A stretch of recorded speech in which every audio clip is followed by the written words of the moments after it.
Sumapit na naman tayo sa pagwawakas ng araw na ito. Mamahinga tayo sa gawaing araw upang manatiling sariwa at malibago ang bawat damdamin. O Diyos, dahil sa inyong maawaing puso, kami nagpapasalamat sa pag-alaga mo sa aming kalusugan sa araw na ito. Patawarin mo po kami sa aming mga pagkakamali at sa aming di pagbibigayan.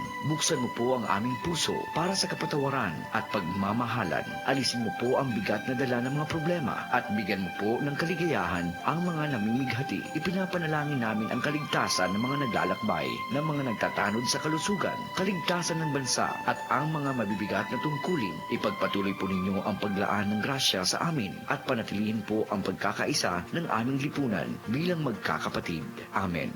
Muli po namin winawakasan ang isa na namang araw ng broadcast. Inyo pong napakinggan ang DCGB, isang pangkomersyal na himpilan ng radyo na pag-aari at pinapamahalaan ng PBN Broadcasting Network Incorporated at may kapahintulutan ng Komisyon sa Telekomunikasyon na may lisensya bilang 0280-70. Ang DCGB ay naglilingkod sa inyo araw-araw mula 5 ng umaga hanggang 11 ng gabi na may lakas na 10,000 watts. Ang aming studio at ang aming transmitter ay matatagpuan sa JB Bayona Building, Imperial Court Subdivision, Legazpi City.